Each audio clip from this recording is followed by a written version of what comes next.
Abra sua Bíblia no livro de Tito, carta do apóstolo Paulo a Tito. Carta do apóstolo Paulo a Tito. Nós vamos ler o capítulo 2, versículo 9. A palavra de Deus diz assim: exorta os servos a que se sujeitem ao seu Senhor, e em tudo agradem, não contradizendo, não defraudando, antes mostrando toda a boa lealdade, para que em tudo seja um ornamento da doutrina de Deus, nosso Salvador. Nosso Deus, nós oramos nessa noite para que a Tua palavra tenha o poder que ela tem que ter em nós. Nós te pedimos que nós possamos estar receptivos à Tua verdade, que nós possamos ser alimentados com essa verdade essa noite, em nome de Jesus. Amém, queridos? Amém. Quando você lê um texto como este, sem prestar atenção nos detalhes, você pode achar que ele não tem nada a ver com a nossa vida hoje. Porque o apóstolo Paulo está falando nesse texto, em Tito, sobre como os escravos que se convertiam a Jesus tinham que agir em relação aos senhores deles.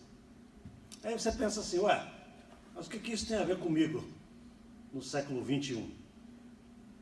Se nem escravo eu sou, você pode pensar isso, você vai pensar certo. É que Paulo usa um termo aqui, irmãos, muito importante, que vai muito além do contexto que ele está escrevendo lá. Qual é o termo que ele está usando aí? Ele usa o seguinte: o ornamento da doutrina. Vamos entender um pouquinho isso. Paulo diz assim: exorta os servos a que se sujeitem ao seu Senhor, e em tudo agradem, não contradizendo, não defraudando. A palavra defraudar significa roubar, lesar, tirar proveito, entendeu? Tirar proveito de alguém. Antes mostrando toda boa lealdade. Para quê? Para que em tudo eles sejam o quê? Eles sejam ornamento da doutrina de Deus, nosso Salvador. O que significa a palavra ornamento? Significa enfeite.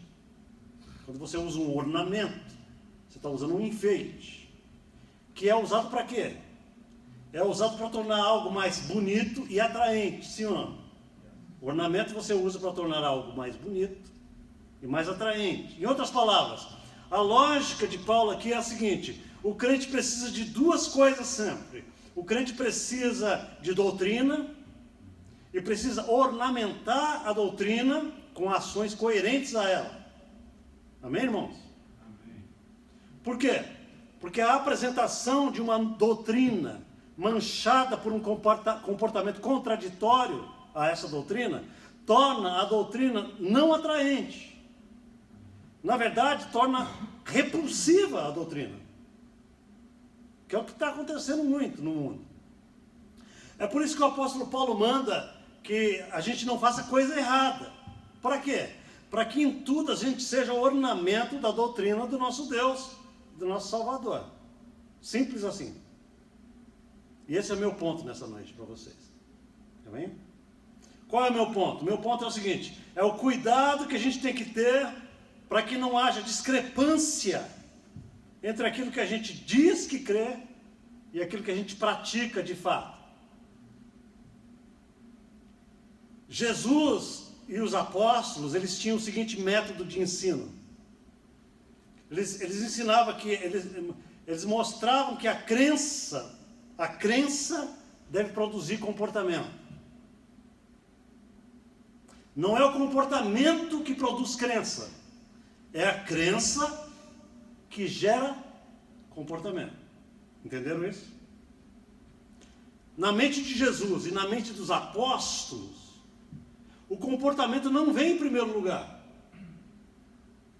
Primeiro vem a doutrina, o ensino, o entendimento. Depois vem o comportamento. Ou seja, por que eu tenho que me portar desse jeito? Você tem que se portar desse jeito porque algo aconteceu assim, assim, assim, assim, e agora você está numa relação assim, assim, assado com Deus. Portanto, porque você está nessa relação e agora você aprendeu sobre isso, o teu comportamento deve ser coerente com aquilo que você aprendeu. Doutrina é a base do comportamento. Comportamento, então, é o produto do entendimento, é resultado, é um subproduto que vem através do quê? Vem através da exposição da doutrina. Amém, queridos? É por isso que em todas as cartas do apóstolo Paulo, ele passa metade das cartas dele, metade. Um longo tempo Paulo passa expondo a doutrina de Jesus. E somente na última parte das cartas dele é que ele ordena o comportamento. Portanto, andai assim, assim, assim.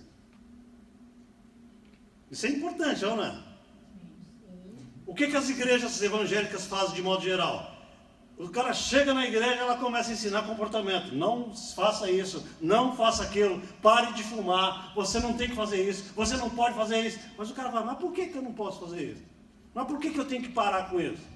Não existe base, ele não tem motivação alguma para ele parar com aquilo. Vocês concordam comigo? Comportamento, amados irmãos, ele é uma descoberta. Quando eu descubro quem eu sou em Jesus, eu me comporto automaticamente. Quando eu descubro que eu tenho uma relação com Ele, que eu estou nele, e que Ele está em mim, e que agora a minha vida não é mais minha, e que agora eu sou dele, é tão fácil, Senhor, eu começar a viver para Ti. Quer ver o que é difícil? Difícil eu estar na carne, eu estar cheio dos meus vícios, e eu ter que mudar disso da noite para o dia. Isso é difícil, é complicado. É ou não é? É por isso que a doutrina, ela tem que gerar dentro de nós uma transformação do coração. Doutrina serve para você ser exposto à luz. A luz traz mudança de entendimento, renovação da mente, renovação do coração. Glória a Deus. Quanto a nós que estamos aqui hoje à noite, a gente tem que refletir nisso. Sabe por quê?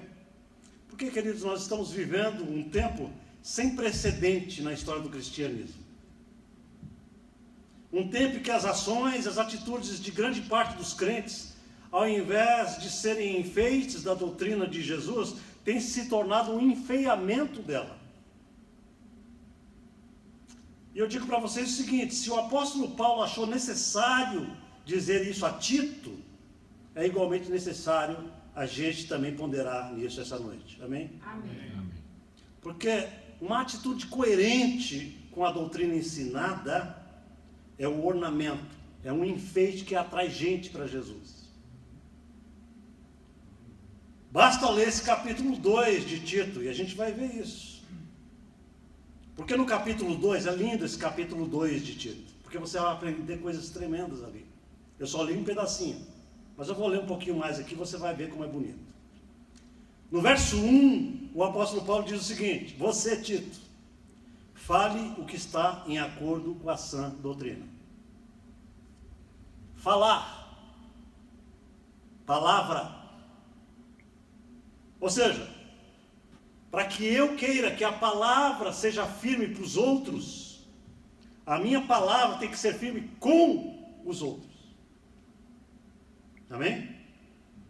Por exemplo, eu não posso dar uma palavra para alguém e fazer o contrário do que eu falei, porque eu estou enfeiando a doutrina de Jesus.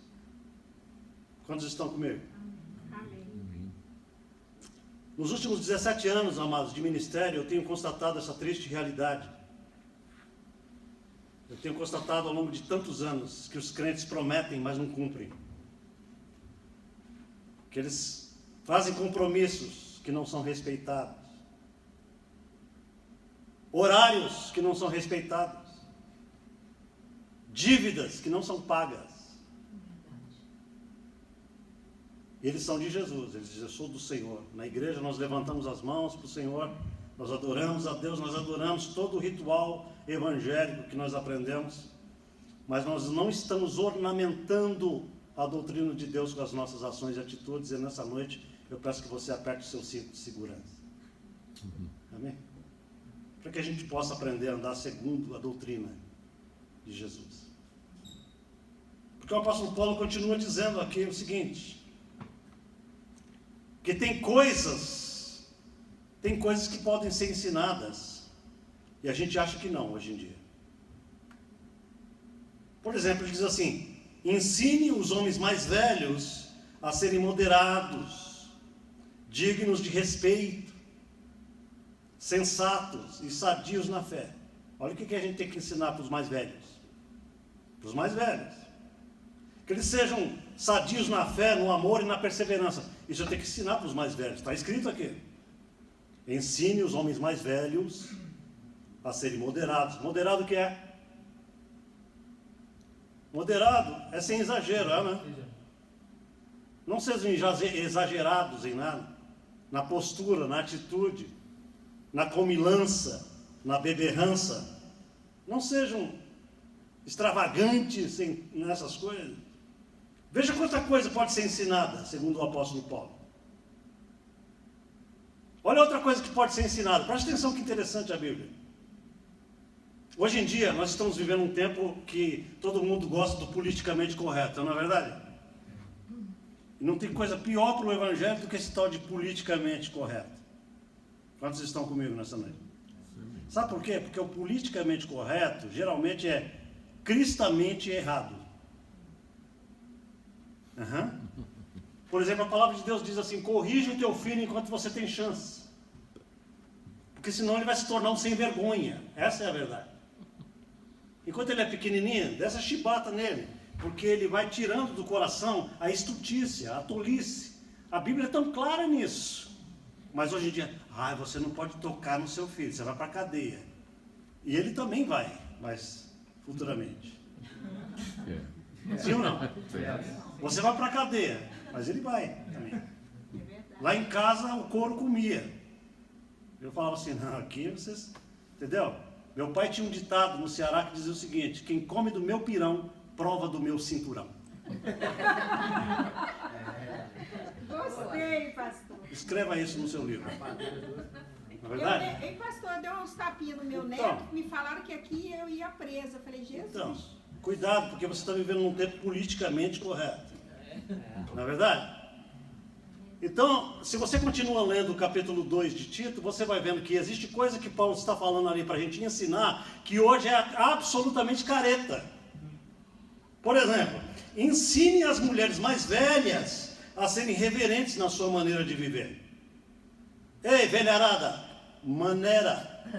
seja reverente, tenha respeito. E Paulo está falando isso claramente. Paulo não é politicamente correto. Amém? Fala para elas, olha o que Paulo está dizendo. Fala para elas que elas não devem ser caluniadoras. Para de levantar falso. E Paulo está mandando ensinar isso. Hello? Fala para elas que elas não devem ser escravizadas a muito vinho. Significa que um pouco, ok, não é? Mas não seja escravizada a muito vinho. Porque a velharada naquele tempo enxugava. Vocês estão entendendo? Havia uma enxugação do barril. Mas aqui elas dizem: mas a serem capazes de ensinar o que é bom. Para quê? Para quê? Ele responde: para que elas possam orientar as mulheres mais jovens a amarem seus maridos e seus filhos. Olha que coisa importante. O que Paulo está pensando é o seguinte: as velhas têm que dar exemplo para as mais novas. Raciocínio de Paulo, cristão. Velhas, vocês são responsáveis para as mais novas olharem para vocês e falarem: a gente tem que ser como mamãe e como vovó. Hoje em dia está tudo invertido esse negócio. Hoje em dia, as pequenas querem ensinar as velhas como é que tem que viver. Vocês estão entendendo? E no mundo cristão, a gente tem que ver o padrão de Deus. Qual é o padrão de Deus? O padrão de Deus é o padrão onde os mais velhos têm que ser mais respeitados do que os mais jovens. A palavra de Deus diz que os cabelos brancos naquela época eram respeitados. Tem um texto em Levítico, no Antigo Testamento, que diz que quando alguém com cabelos brancos entrava na comunidade judaica, todos os hebreus tinham que ficar de pé numa sala. Tal era o respeito com os anciãos. Você pensa que isso não é um princípio divino, você acha que quando isso é praticado as coisas não funcionam? Vai no Japão para você ver. E você vai ver o que eu estou falando. Uma cultura onde os anciãos são respeitados, é uma cultura de progresso e vitória. É por isso que japonês vive muito. Porque está dizendo, honra teu pai e tua mãe, porque você vai ter vida longa. E eles, sem saber, estão vivendo muito porque respeita pai e mãe. Aleluia. Porque Deus honra a sua palavra até com quem não é crente. Amém, crentes? Amém. Amém. Isso é importante saber. Veja algo que o mundo moderno não acredita mais, que a gente pode aprender a amar. A gente tem aquela sensação seguinte, amor é uma coisa de sensação. Eu não sinto amor pelo meu marido, vou dar um abraço. Não sinto mais amor pela minha esposa. Eu não sinto. A palavra de Deus nunca coloca essa questão da sensualidade como a base do nosso caráter. Vocês estão entendendo, igreja? Porque aqui nesse texto ele está dizendo assim, para que essas meninas possam aprender a amar os seus maridos, elas têm que aprender a amar. Vocês estão entendendo? Porque não é fácil amar. Vocês estão achando que é fácil? Não é fácil amar. Mas Paulo está dizendo, elas olhando vossos exemplos, elas vão aprender a amar os seus maridos. Porque naquele tempo, quando você casava com um sujeito, você não tinha o direito de fazer o que hoje se faz. Amanhã vai no cartório e fala adeus. Elas tinham que aprender a amar o sujeito. Vocês estão vendo que naquele tempo era mais difícil ser crente? Naquele tempo, se uma mulher já não quer mais saber de você, ela não tinha esse direito de fazer isso. Ela era quase uma propriedade do marido. E o cristianismo não ensinava que a mulher tinha que ser rebelde. Está escrito aqui, ó. Olha só. Para que elas aprendam a respeitarem e amar seus maridos e seus filhos. A serem prudentes e puras. A estarem ocupadas em casa, não na rua, batendo perna. Quem falou aleluia? Vendo o WhatsApp o dia inteiro. A serem bondosas, sujeitas aos seus maridos. Por que essa sujeição? Vocês não prestam atenção. Por que Paulo existe tanta sujeição? Ele escreve aqui, a fim de que a palavra de Deus não seja difamada. Essa é a finalidade. Amém. Paulo coloca a doutrina como algo tão supremo que o nosso comportamento pode manchar a doutrina de Deus. Se eu sou rebelde, eu mancho a doutrina de Deus. Se eu sou desrespeitoso, eu mancho a doutrina de Deus. Pastor, se eu podia pregar sobre prosperidade de novo essa noite. Por que o senhor está trazendo esse texto tão complicado para a vida da gente? A fim de que a palavra de Deus não seja difamada em vocês. Aleluia. Aleluia. Muito obrigado pelo aleluia, glória a Deus. Amém? Porque hoje em dia todo mundo só quer ouvir o bem bom. Ninguém está disposto mais a escutar a verdade da palavra de Deus. O que mais que pode ser ensinado para as pessoas? Ele continua dizendo. Da mesma maneira, encoraje os jovens a serem prudentes, ele está falando aqui. Quantos jovens hoje, os irmãos queridos, são imprudentes? Quantos jovens hoje estão tomando decisões impensadas? Namoram com pessoas que não são ideais, e os pais não podem falar nada. Menina, essa menina vai te lascar. Esse rapaz vai te levar para o brejo. Eu mando em mim, eu faço o que eu quiser. É? Vocês não têm visto esse filme por aí? Engravidam antes do casamento. Hoje em dia as pessoas acham que casamento não é mais importante. Pois eu vou dizer uma coisa para a igreja. Você que é crente, leve a sério essa questão de se casar. Aprenda que quando você vive com uma mulher, você tem que ser casado de corpo, alma, papel, espírito e tudo. Casamento não é contrato, é uma aliança, igreja. Amém. Amém. Jovens que não pensam em termos de futuro, gastam todo o dinheiro somente com futilidades, não são ensinados a ser previdentes.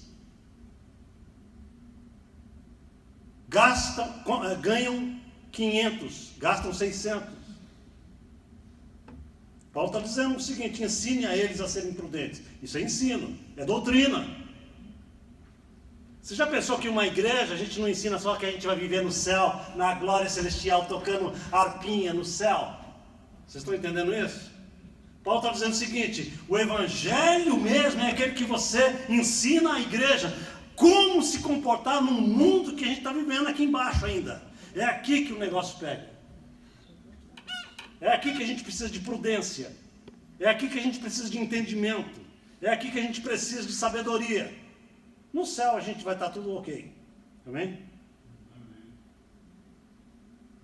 Então a gente tem que pensar um pouquinho nisso nessa noite. Por quê? Porque tanto Jesus como os apóstolos enfatizam o perigo da gente ensinar sem querer praticar. É muito fácil eu ensinar para vocês, mas eu mesmo falo assim: deixa comigo, façam o que eu falo, mas não façam o que eu faço. Não é verdade? Paulo fala: isso é um perigo. Paulo diz assim: em tudo, olha só o que Paulo está dizendo para Tito: em tudo você seja um exemplo para eles. O que eu estou querendo dizer para vocês é o seguinte: se eu estou passando essa doutrina para vocês, Paulo está dizendo o seguinte: em tudo, Israel Silva, você seja exemplo para essa igreja de Full Grace, de Las Vegas. Amém. Está entendendo? Fazendo boas obras. Em seu ensino, mostre integridade, seriedade. Preste atenção nessa palavra. Use uma linguagem sadia, contra a qual não se possa dizer nada. Para quê? Para que aqueles que se opõem a você fiquem envergonhados por não poderem falar mal de você. Você age de uma maneira tão prudente, você mede as suas palavras, você sabe que está pisando em ovos, mas não por causa de você, é porque quem está querendo te acusar não vai achar a pedra para atirar em você. Aleluia. Quantos estão vivendo assim hoje? Quantos de nós estão vivendo uma vida hoje em que os incrédulos não têm moral nenhuma para atirar uma pedra contra nós, porque o nosso comportamento é impecável em relação àquilo que a gente crê e vive? Amém. E ele termina com o versículo que a gente leu no início: e ensine os escravos a se submeter. Isso era difícil, irmão, porque naquela época havia escravos, e os caras se convertiam ao evangelho. Olha só que interessante isso. Eu já fiquei pensando nisso uma vez. Hoje em dia a gente tem aquela tendência, né, de ativismo, não é? Crente hoje é ativista. No tempo de Paulo, nenhum crente era ativista. No tempo de Paulo não havia piquete, passeata, não havia banda de música, não havia faixas e cartazes, vamos liberar, não havia nada disso. Paulo é o seguinte: você é escravo, se converteu a Jesus, eu vou te ensinar como a ser um escravo de Jesus. Hoje em dia não, você tem que se rebelar contra a escravidão, você tem que sair debaixo do jugo. Paulo fala, não, vocês não entenderam o Espírito de Jesus. Você é um escravo, e agora você vai mostrar para esse Senhor que como escravo você é livre pelo poder do Espírito Santo. Você vai mostrar para ele que como escravo você tem mais poder de liberdade do que ele que te escraviza. Amém. Amém. Isso é evangelho. Ninguém fazia passeata na frente da casa de Nero, na frente de César. Vamos libertar Israel do jugo da escravidão romana. Não, Paulo está falando assim: não. O espírito do evangelho é mostrar que a liberdade pode ser exercida no meio da mais absoluta escravidão. Isso é evangelho. Sabe o que os crentes fazem hoje? Eles fazem tudo ao contrário do evangelho. Vamos pelo armamento. O crente tem que andar com 38 na cintura. Não é assim? Eu tenho visto isso.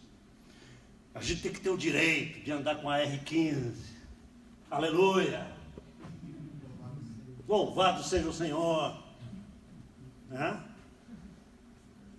Paulo nunca falou isso. Jesus disse assim: Se você fere com a espada você será ferido. Isso é Jesus falando.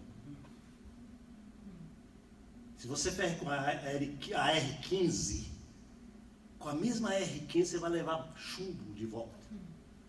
Vamos traduzir para o moderno? Aí eu venho aqui nessa noite, os irmãos estão esperando aquela mensagem gloriosa, e eu trago tudo isso para os irmãos. Ensina os escravos a se submeterem em tudo aos seus senhores e a procurar agradá-los. Cara, isso é difícil, porque os caras eram bravos contra os escravos. Preste atenção nessa palavra de Paulo. Ensine esses escravos a não serem respondões. A gente hoje em dia vive uma cultura em que os nossos direitos estão acima de tudo, não é assim? A gente aprendeu que a gente tem direito. E se alguém ferir o meu direito, né? Você sabe, irmãos, é difícil o que eu estou dizendo para vocês, é difícil para mim e é difícil para vocês também. Mas esse é o Espírito de Cristo em nós. O Espírito de que a gente não deve ser resmungão, nem respondão, nem rebelde.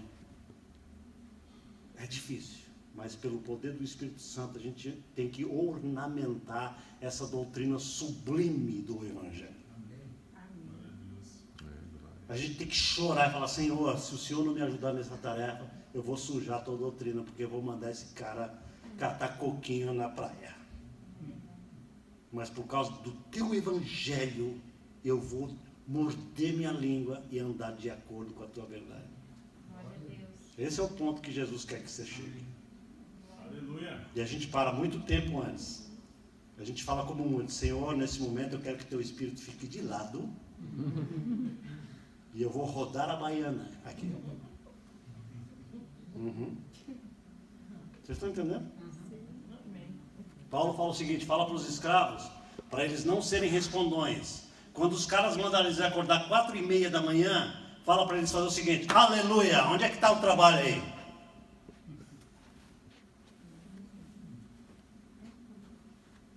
Você sabe o que acontece conosco hoje, amado? Nós vivemos num tempo de tanta moleza espiritual. É terrível. Fala para eles não serem respondões. Fala para eles não roubarem os patrões. Porque a tendência dos caras era a seguinte, bom, já que eu sou escravo, esse cara está me empurrinhando a minha vida, cara, na primeira oportunidade eu vou lesar esse sujeito. Vocês estão entendendo isso, irmãos? Na primeira oportunidade que eu tiver, eu vou lesá-lo. Se eu tiver algo dele que eu puder levar para compensar a coisa ruim que ele faz contra mim todo dia, eu vou fazer. Paulo falou assim, não, fala para eles não fazerem isso, porque o Senhor está olhando para eles. É o que Paulo está falando aqui.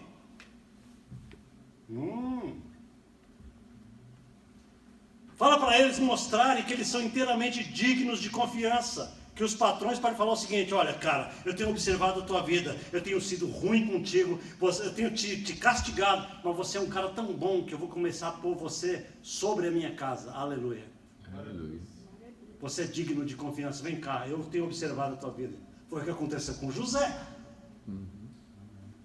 José ornamentava a doutrina de Deus com a sua atitude. Sim ou não, irmão? Sim.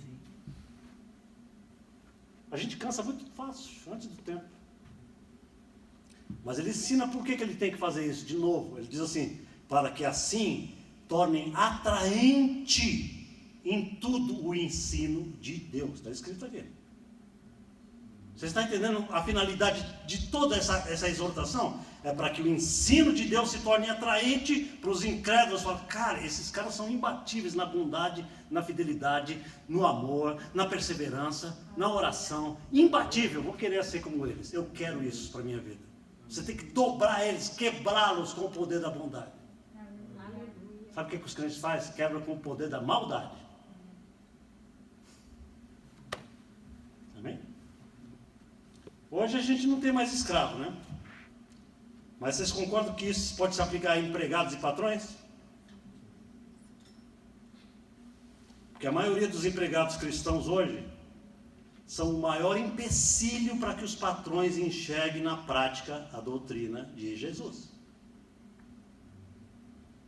É tanta rebeldia, é tanto descontentamento, que ela já levanta pela manhã assim,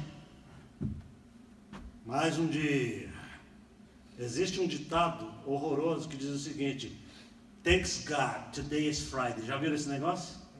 TGI Friday. Cara, esse é o ditado da miséria e da preguiça.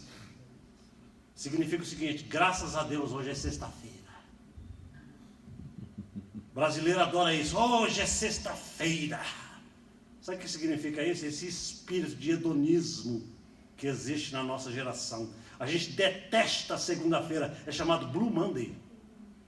Segunda-feira é odiada e sexta-feira é adorada.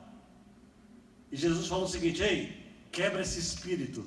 Você é de Jesus. Todos os dias tem que ser dia de coragem e de vitória na sua vida. Aleluia. Aleluia. Está entendendo? Segunda-feira é um dia de glória. Levante com alegria, porque Jesus está com você. Seja ornamento da doutrina. Sexta-feira, aleluia também, porque amanhã é sábado. Todos os dias devem ser dias de vitória e de glória. Amém?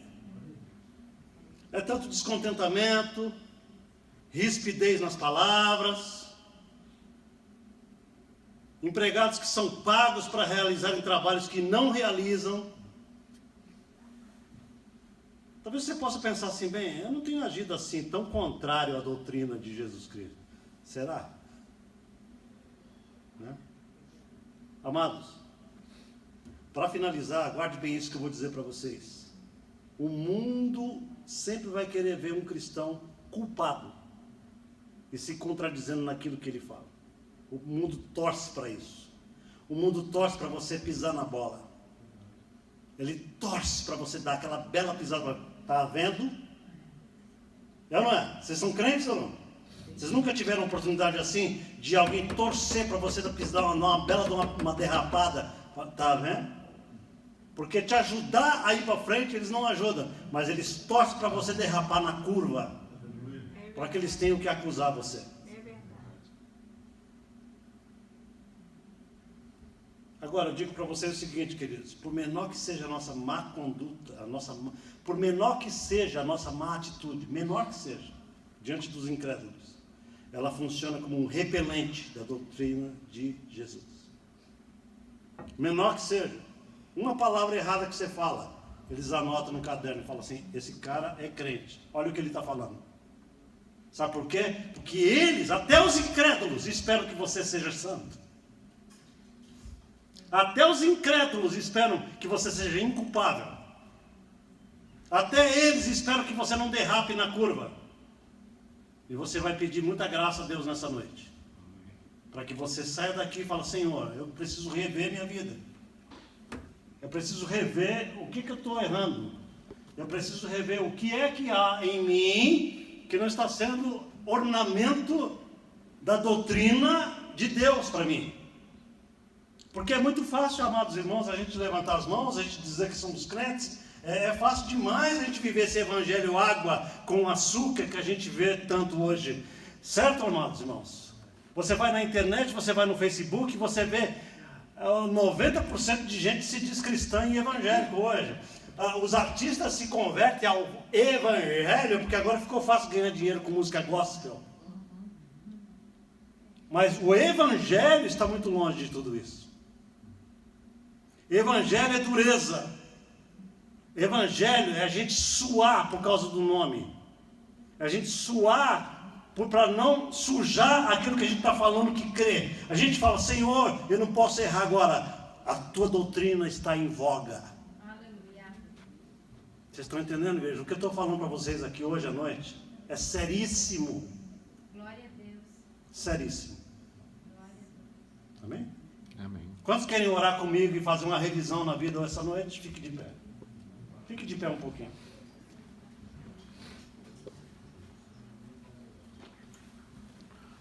Porque eu acredito o seguinte, amados irmãos. Eu não sei quanto tempo a gente tem, não. Às vezes eu penso nisso. Vou ficar aqui ou vou ficar lá? Às vezes eu penso assim, Senhor, eu não sei quanto tempo eu tenho de ministério. Eu não sei quanto tempo eu tenho de vida. Nem você sabe. Mas eu vejo uma brincadeirada no meio do povo de Deus, horrorosa. Todo mundo brinca com o evangelho, todo mundo brinca de ser crente. Todo mundo brinca de ser evangélico, agora cristão é light. Cara, ser cristão é uma coisa poderosa. É algo sério, vocês estão entendendo? Não é uma coisa supérflua, banal. Ser crente não é ter nome de crente.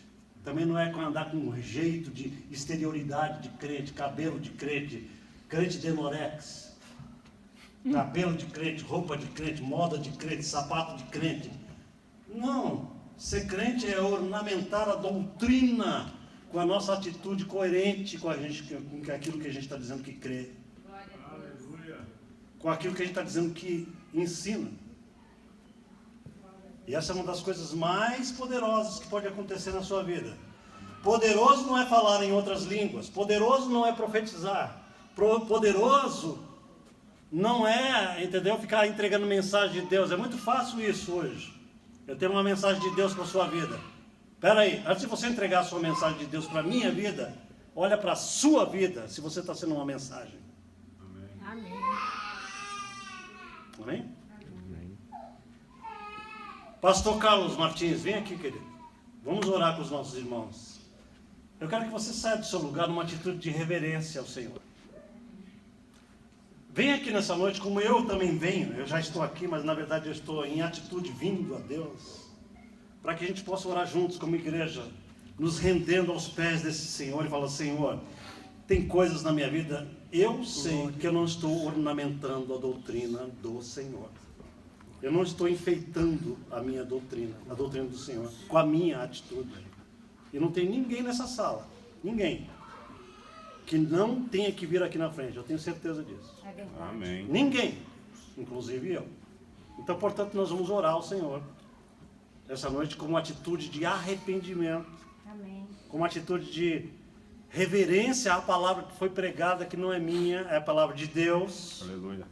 Vamos orar juntos? Amém. Pastor, em nome de Jesus. Glória a Deus. Senhor nosso Deus, nosso Pai soberano, te damos graça, Pai, por mais uma vez estarmos aqui ouvindo a Tua palavra, Senhor. Senhor, meu Deus, a Tua palavra diz, Senhor, qual o pai que ama o seu filho, que não dá a disciplina e o chicote, Senhor. E nessa noite Tu colocou no coração do pastor para trazer para nós, porque todos nós precisamos ouvir a cada dia, porque nós temos que vigiar e orar a todo momento, Senhor, porque Tu dissesse que o espírito está pronto, mas a carne é fraca, Senhor. Ah, Senhor, que Tu possa dar nos nossos corações nesta noite, Senhor, o entendimento, o discernimento desta palavra e do Teu querer na nossa vida, para que nós não saímos daqui e novamente fazer tudo, Senhor, que Te desagrada, Senhor. Espírito Santo, abra o nosso entendimento, o nosso discernimento do querer do Pai na nossa vida, para que não possamos mais, Senhor, fazer o que a carne tem pedido, desejos carnais, e que os nossos corações possam ser, Senhor, cheios do amor, amor pelos nossos inimigos, como Tu dissesse que devemos amar os nossos inimigos, Senhor, porque amar aqueles que nos amam, aqueles que estão ao nosso lado, qualquer um pode fazer, mas amar aquele que falou mal, aquele que nos roubou, aquele que nos decepcionou, é esse o amor, é esse o sacrifício que Tu queres, porque Tu não te agrada, Senhor, de sacrifício de tolos, Senhor, que nesta noite, eu e a igreja, Senhor, podemos sair alimentados com esta palavra, que nós possamos guardar, Senhor, e pregar, gravar nas tábuas do nosso coração e da nossa memória, para sair e termos a semana abençoada, Pai, com aquelas pessoas que, quem sabe, nós temos algo contra, Senhor, aquelas pessoas que muitas vezes as pessoas dizem: eu perdoo, mas não chegue na minha frente. Então tem que se converter novamente, porque o perdão tem que ser verdadeiro. verdadeiro. O nosso coração tem que ser puro para a tua morada, Senhor.